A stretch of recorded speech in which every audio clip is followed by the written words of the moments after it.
Millionaire woman offers a poor janitor $1,000 for a night. Out then discovers who he really is. The 48th floor of the Meridian Tower in downtown Seattle gleamed with the kind of sterile perfection that money could buy.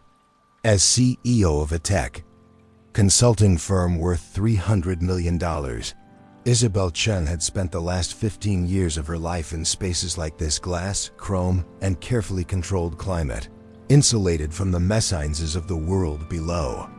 At 38, she had everything her immigrant parents had dreamed of for her. And yet, as she stared at the city lights through her office window at 11 p.m. on a Friday, she felt nothing but a hollow echo where satisfaction should have been.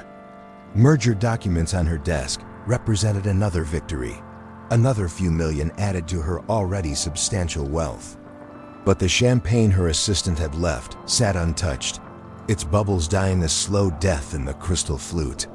Success, Isabel had discovered, tasted remarkably like loneliness when there was no one to share it with. She had tried everything to fill the void.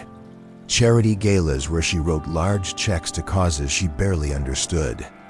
Dating apps that matched her with men who saw her bank account before they saw her. Exclusive clubs where everyone wore their achievements like armor, afraid to show any vulnerability that might be exploited.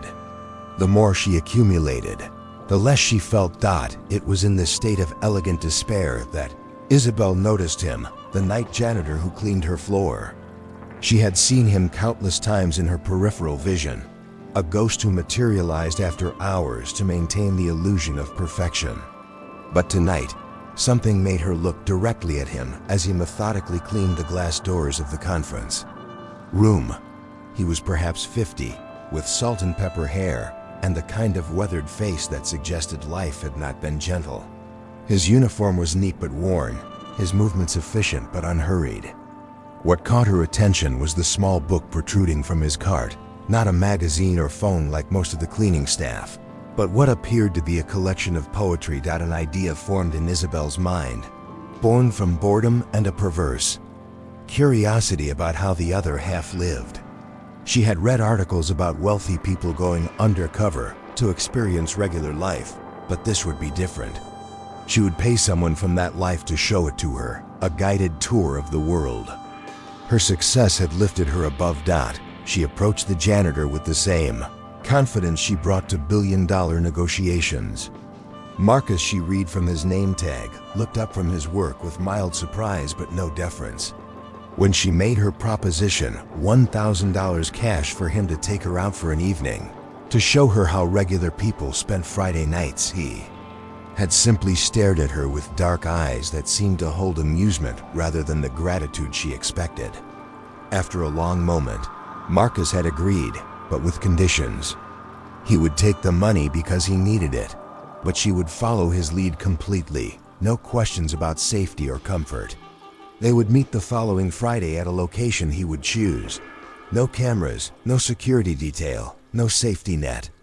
If she wanted to see his world, she would enter it on its terms. Isabel had almost backed out several times during the week. Her lawyer was horrified, her security chief threatened to quit, and her own common sense screamed warnings. But the prospect of doing something unscripted, something that wasn't another move in the endless chess game of corporate success, proved irresistible. The meeting point Marcus had chosen was a bus stop in a neighborhood Isabel's GPS classified as inadvisable after dark. She arrived in an Uber, having followed his instructions to dress casually, though her idea of casual designer jeans and a simple cashmere sweater still stood out like a beacon of privilege. Marcus was waiting, dressed in clean but basic clothes, the poetry book tucked under his arm. He accepted the envelope of cash without counting it, sliding it into his jacket with the practicality of someone for whom pride was a luxury he couldn't afford. Then, without ceremony, he led her onto a city bus, a form of transportation Isabel hadn't used since college. The night that followed was a revelation wrapped in mundane packaging. Marcus took her to a 24-hour diner where coffee came in chipped mugs and the pie was legendary among night shift workers. He introduced her to the waitress Maria, who was working her third job to pay for her daughter's medical bills with a warmth that suggested long familiarity. The cook came out to debate baseball statistics with Marcus, revealing a depth of knowledge that would have impressed her stats-obsessed CFO. From the diner, they walked through neighborhoods Isabel had only seen from highway overpasses. Marcus pointed out small details: the house where a young couple had finally saved enough for a down payment, the corner where a food truck owner had built a following that supported his family, the community garden that had transformed an empty lot into an oasis. He spoke about these things with a narrator's eye for detail, finding poetry in struggles that Isabel's world treated as statistics. They attended a late-night jazz session in a basement club that didn't appear on any of the city guides Isabel knew. Marcus was greeted like family, and when the musicians learned he was there, they called him up to read. The poetry that flowed from this janitor silenced the room. Words about labor and dignity, about the beauty found in survival, about the rich inner lives of those societies deemed invisible. As the night progressed, Isabel found herself shedding layers of corporate armor. She laughed genuinely at the drummer's stories, helped Maria's daughter with her homework via video call during a break, learned to play dominoes from a group of retirement-age men who treated Marcus like a beloved nephew. The $1,000 she had paid felt increasingly absurd, not too much, but insultingly insufficient for what she was receiving. It was nearly dawn when Marcus led her to an all-night laundromat that served as an informal community center. People came here not just to wash clothes, but to share resources, exchange job leads, offer informal counseling. Marcus moved through the space with quiet authority, mediating a dispute between neighbors, helping an elderly woman with her heavy baskets, all while their own clothes tumbled in ancient machines. Isabel watched him work with growing confusion. This was not the simple janitor she had presumed to hire for entertainment. The respect he commanded, the way people sought his advice, the breadth of his knowledge from literature to legal matters, none of it fit the narrative she had constructed. When someone addressed him as professor, she felt the first crack in her assumptions. As the sun rose over Seattle, painting the sky in shades of pink and gold that looked the same in every neighborhood, Marcus led her to a small park with a view of the Sound. They sat on a bench dedicated to someone named Dr. M. Williams, and for the first time all night, Marcus turned the conversation to her. He asked questions that cut through her carefully maintained image with surgical precision. Not about her company or achievements, but about the last time she had felt genuine joy. About what she would do if money wasn't a consideration. About why she had really propositioned a janitor for an evening of tourism in his world. His questions were gentle but relentless, the kind a good therapist or teacher might ask. Isabel found herself speaking truths she had never voiced, not even to herself. About the imposter syndrome that followed her into every boardroom. About the way success had become a prison where any sign of weakness would be exploited. About the bone-deep exhaustion of performing strength and competence every moment of her public life. She talked until her throat was raw, and Marcus listened with the patience of someone who had heard many confessions. As the morning joggers began to appear, marking the return of the daylight world, Marcus stood to leave. His shift at the Meridian Tower would begin in 12 hours, and he had other obligations before then. But before he left, he handed Isabel a small notebook poems he had written about the night shift workers at her building, including one about a CEO who stayed so late that she had become part of their nocturnal ecosystem. The poem about her was devastating in its accuracy, seeing through her success to the woman underneath who had forgotten how to exist without the armor of achievement. It ended with a question: when the building empties and the lights go dark, who remains when the performance ends? As Marcus walked away, Isabel called after him, needing to know more about this janitor who wrote poetry that could have graced any literary journal, who commanded respect in communities her algorithms had written off as insignificant. But he simply waved without turning back. leaving her with more questions than the night had answered. Isabel returned to her penthouse as Seattle awakened to its Saturday morning routines, but sleep eluded her. The notebook of poems lay open on her granite countertop, each verse revealing layers of observation and insight that belonged in academic journals, not janitor's carts. She found herself researching, using skills honed through years of due diligence to piece together the mystery of Marcus. The first clue came from the laundromat, where someone had called him Professor. Cross-referencing the poetry's themes and the dedication on the park bench to Dr. M. Williams, Isabel discovered a trail that led to a tragedy at 5 years old. Dr. Marcus Williams had been a tenured professor of sociology at the University of Washington, renowned for his ethnographic studies of labor and dignity in American cities. His book, Invisible Shifts, The Poetics of Night Work, had won prestigious awards. But then came the accident. A drunk driver, the son of a prominent family whose lawyers managed to reduce charges to almost nothing, had struck Marcus's car, killing his wife Elena instantly and leaving their teenage daughter Sophia in a coma that drained every resource Marcus had. Insurance battles, medical bills, and the need to be constantly present at the hospital had forced him to take leave, then resign his position when the leave ran out. Isabel found the legal documents, the crushing unfairness laid out in bureaucratic language. The settlement that should have covered medical expenses had been tied up in appeals while bills mounted. Marcus had sold everything: his house, his car, his library of books collected over decades. When Sophia had finally awakened, after 6 months, she faced years of rehabilitation that insurance classified as non-essential. The news coverage from that time showed a different Marcus, clean-shaven, wearing professor's tweeds, speaking eloquently at his wife's funeral about forgiveness and the need to find meaning in senseless loss.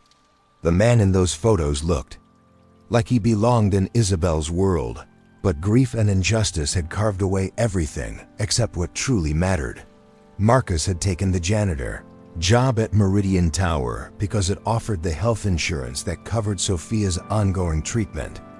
The night shift allowed him to be with her during the day, helping with physical therapy, tutoring her to keep up with school despite her injuries. His poetry wasn't a hobby but a lifeline, a way to process trauma while maintaining the intellectual engagement his mind required. Isabel discovered that the communities Marcus had shown her weren't random stops but a carefully cultivated network of support. The diner where Maria worked, Maria's daughter, had been Sophia's best friend before the accident. The jazz club hosted fundraisers for medical expenses. The laundromat community had surrounded Marcus and Sophia with practical help when institutional systems failed them. The $1,000 Isabel had paid for her tour would go directly to Sophia's college fund. Despite everything, she had been accepted to Stanford to study biomedical engineering, inspired by her own recovery to help others. But the cost, even with scholarships, was staggering for a janitor's salary.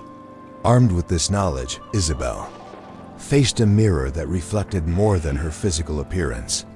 She had built her company on the promise of disrupting inefficiencies, but faced with the efficient destruction of a good man's life by systems designed to protect wealth rather than people, her achievements felt hollow. She had paid $1,000 to tour poverty like a tourist, while the man showing her around had fallen from heights equal to hers through no fault of his own. The next Friday, Isabel waited by the janitor's cart on the 48th floor. When Marcus arrived, she saw him differently. The slight stoop came from bending to clean, but also from bearing weight that would have crushed someone weaker. The careful way he moved spoke not of servitude, but of conservation, saving energy. For battles that mattered more than pristine office floors, she tried to return the notebook, but Marcus insisted she keep it. They really talked, for the first time as equals rather than employer and employee. Isabel apologized for her condescension, for treating his life as entertainment. Marcus, with the grace of someone who had learned to distinguish between intentional cruelty, and ignorant privilege, accepted her apology while challenging her to do more than feel guilty. What emerged from their conversation was a partnership neither had expected. Isabel had resources but had lost touch with purpose. Marcus had profound understanding of how systems failed ordinary people but lacked the platform to create change. Together, they began to envision something new, not charity, which Marcus wouldn't accept, but collaboration. Isabel restructured her company's hiring practices, creating pathways for night shift workers to access training and advancement. She established a legal fund for families fighting insurance companies, staffed by lawyers who understood that winning wasn't just about settlements, but about timing that could save lives. She used her connections to get Marcus's original research back into circulation, his insights more relevant than ever. Marcus, in turn, became an unofficial advisor, helping Isabel understand the hidden economy of survival that existed parallel to her world of stock options and IPOs. He introduced her to innovations born from necessity: informal childcare networks, more efficient than any app; skill-sharing systems that maximized limited resources; community resilience that no algorithm could quantify. The transformation wasn't instant or easy. Isabel's board questioned her new initiatives. Some early attempts at change failed spectacularly, and Marcus struggled with accepting help after years of self-reliance. But gradually, something genuine emerged from their unlikely connection. Sophia thrived at Stanford, her medical bills finally manageable through the insurance reforms Isabel championed. She often joined their Friday evening conversations, brilliant and determined, living proof that talent existed everywhere, but opportunity didn't. Her senior project, a low-cost rehabilitation device for traumatic brain injuries, won innovation awards and attracted investment. Marcus returned to writing, but not to academia. His new work blended poetry with policy recommendations, making visible the invisible labor that kept cities running.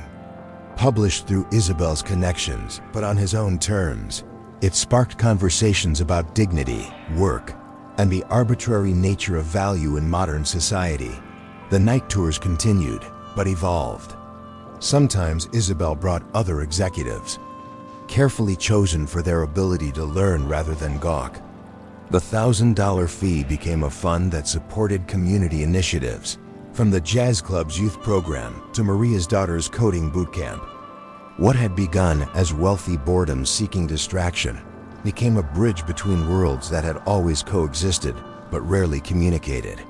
5 years after that first night, at Sophia's graduation, Isabel sat with Marcus and the extended family of night workers who had become her teachers.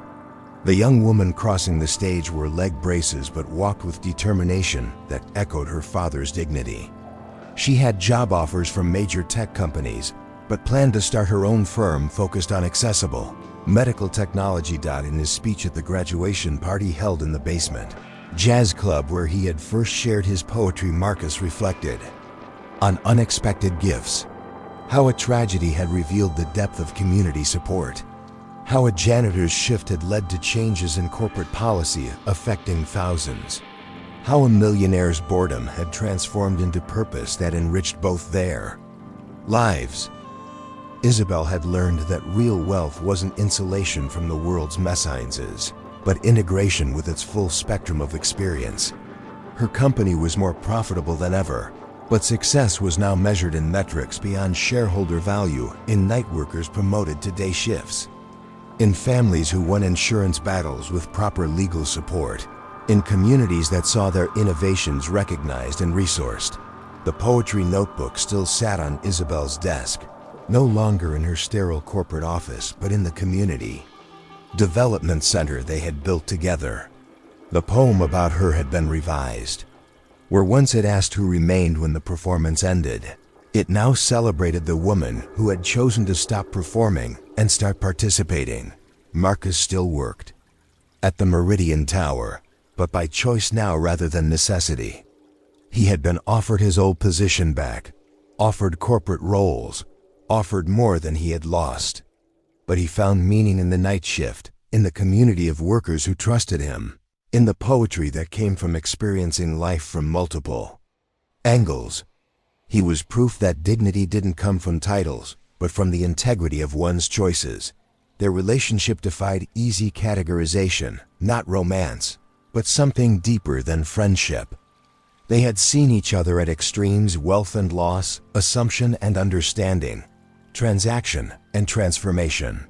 What had begun as a rich woman hiring a poor man for entertainment had become two humans recognizing their shared humanity across artificial divisions. In the end, the $1,000 had purchased something priceless: the collapse of barriers that kept both of them from authentic connection.